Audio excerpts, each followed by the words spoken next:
calls this child Joshua? Jesus. Who calls this child Moses? Who calls this child Mary? Who calls this child Paul? Are you here? So this scripture is being fulfilled. Am I right? Now let's go on. And I said to them, go back.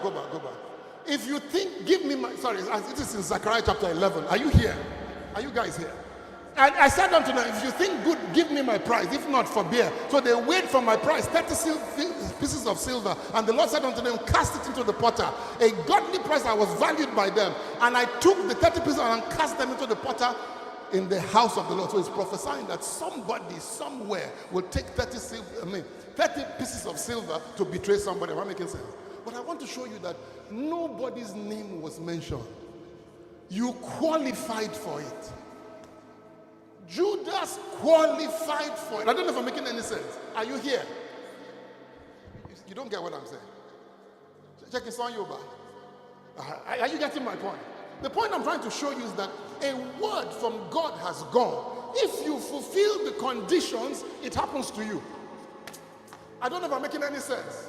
That is exactly how prayer works. When something is spoken concerning you, you don't have to convince anybody about the prayer. You need to simply fulfill the conditions. And the benefit of that prayer or the curse of that prayer comes upon you. We struggle too much with prayer. We think there's something we have to work hard at. I'm going to have to stop. Go, let me see what I put after that, because I put some crazy stuff there. I wasn't sure whether...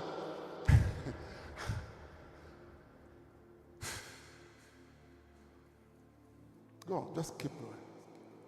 Keep going. Go on. Go on. Yeah. Go on. Let me close with this. I even have 3 minutes. I didn't know. I thought my time was over. Let me finish this. I don't know how many times I have been saying this. I found my notes early this morning. God woke me up at about 4 o'clock in the morning and I couldn't sleep. So I started going through my notes and I felt I needed to study one old presentation I did. This is a woman called Dr. Lillian B. Yeoman. This is Kenneth Hagin talking about her.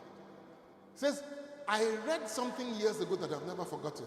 And it has been a great blessing to me through the years. Go on. If I pray for one thing, or pray just one time for anything, and I don't get it, I start changing. I keep saying to people that if you get home today and BCOS is not working or DSTV is not working, you are not likely to call BCOS or DSTV a check transmitter. You are going to work on your what? Your receiver. Human is saying here to all of us that, listen, if you pray for something and it hasn't come into your life, you have to understand that who needs to change is you, not God. Look at what she says next. I start changing because if I pray and that prayer isn't answered, there will have to be a change on my part before the answer comes.